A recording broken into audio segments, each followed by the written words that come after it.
Welcome to this introduction to the lesser banishing ritual of the pentagram. By the time I've finished here, I'm hoping to have persuaded you that the word banishing in this title is actually erroneous. In fact, if you look at the source documents, it doesn't appear there. It's a banishing ritual as it's become as the culture of magic has been replicated by people replicating what was replicated, and the banishing part sort of crept in. It has a use in banishing, which I will explain as we go, but predominantly it's the lesser ritual of the pentagram.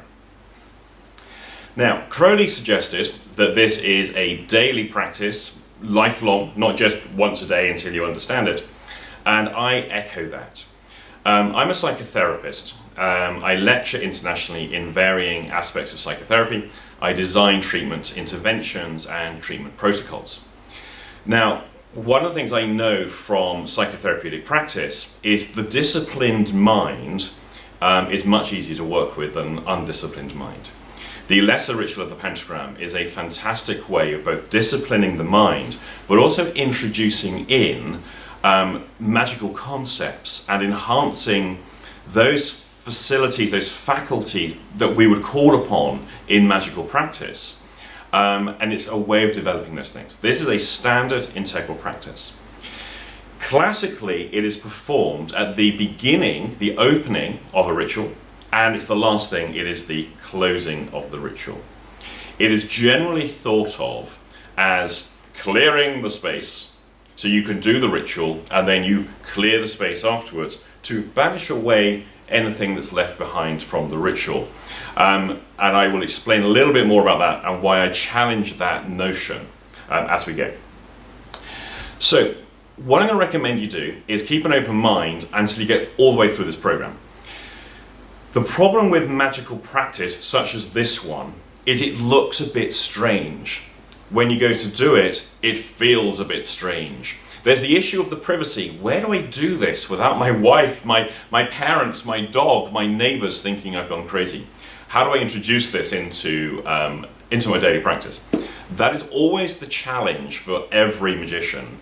Both how do I do this without other people thinking I'm strange, and how do I do this without thinking I'm strange myself? Because this is what starts to happen. We introduce odd behaviors that don't fit the cultural norms, and then we start to worry, are we just doing something a bit stupid here? Let's face it. Magicians, magic, a magical lodge is generally a group of people dressing up in robes and got toys like wands and stuff to wave around, pretending to be magicians in order to try and solve the spiritual questions of the universe and to walk amongst the gods and all that other stuff. To an observer, to anyone observing that, it looks ridiculous, because it is ridiculous. However, this is not a spectator sport. Magical practice, like any spiritual or religious practice, is very much something that must be experienced from the inside, and most of it cannot be conveyed through words or symbol or anything else to another person. We do our best to convey it, but quite often what gets transmitted is not necessarily what was intended.